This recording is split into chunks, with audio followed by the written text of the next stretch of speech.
Bonjour, je me présente Annie Caron de l'école de cuisine Annie Caron Cuisine Santé, votre école de cuisine santé à Québec, qui vous offre 14 cours de cuisine où on va vraiment travailler, mettre en vedette nos fruits et légumes.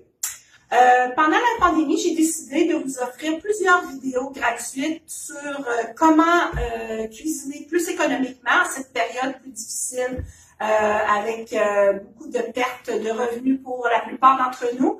On va essayer de cuisiner des aliments pas chers, mais qui goûtent super bon et qui sont ultra tendance. Un des aliments ultra tendance, le tofu. Alors, on va parler du tofu aujourd'hui. Qu'est-ce qu'on fait avec ça, un fameux bloc de tofu? Comment l'apprêter? Si vous l'avez déjà fait et que c'était pas bon, c'est normal, ça peut arriver que vous ne saviez pas comment le faire et tout. Et évidemment, croquer dans un bloc de tofu beige comme j'ai ici devant moi, c'est pas très sexy.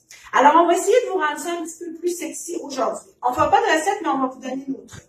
Premièrement, à chaque fois qu'on voit des recettes avec du tofu, la question qui revient souvent dans mes cours, est-ce que je prends du tofu mou, tofu soyeux ou du tofu ferme? Alors, ça dépend de la recette que vous voulez faire. Si vous êtes dans les desserts, dans les smoothies, dans tout ce que vous voulez avoir une texture plus crémeuse, on va toujours utiliser le tofu mou ou le tofu soyeux.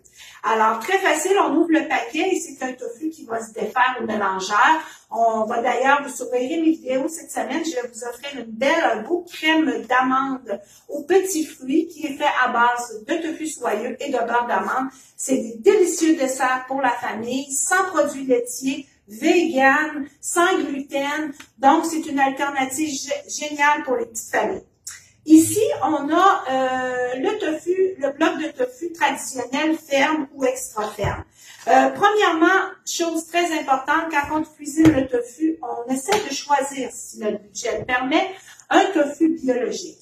Pourquoi? Parce que dans beaucoup de tofu, il y a de l'OGM et comme on en a déjà suffisamment dans tout ce qu'on mange, si on choisit un tofu bio sans OGM, ça va nous coûter à peu près 50 sous de plus le bloc de tofu.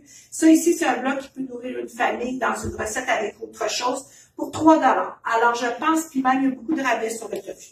Alors, essayez de privilégier votre tofu bio. Maintenant, qu'est-ce qu'on fait? Première étape, on le assèche comme il faut. C'est-à-dire qu'on enlève le liquide dedans. Parce que pour faire un bon tofu, qu'est-ce que ça prend? Ça prend du goût, de la saveur et de la texture.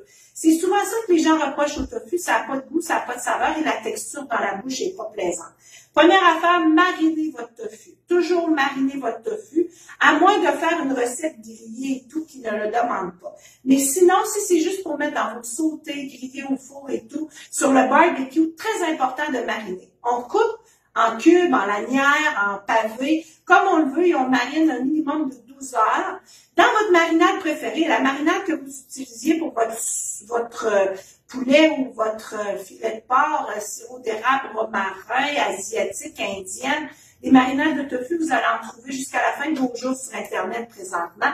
Très, très facile. Et ensuite, tout est dans la texture. Il faut que ce soit croquant, croustillant.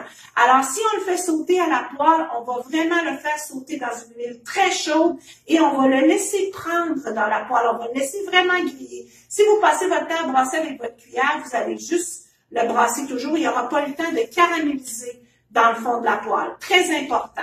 Autre façon de le cuire, barbecue, même chose. On va le griller comme il faut. On va s'assurer qu'il devient croustillant. Et la meilleure façon d'avoir croustillant, c'est au four. On le met au four, bien mariné, les morceaux un à côté de l'autre, et on le fait griller là, des deux côtés jusqu'à temps que ce soit croustillant, croustillant. Et c'est la meilleure façon de faire votre tofu. Alors voilà, c'était ma petite capsule sur comment cuisiner le tofu. J'ai tout plein de recettes dans mon livre Vive le flexitarisme pour ça. Et vous allez en retrouver aussi sur ma page Facebook ainsi que sur mon site web. Sur ce, bonne journée et à bientôt.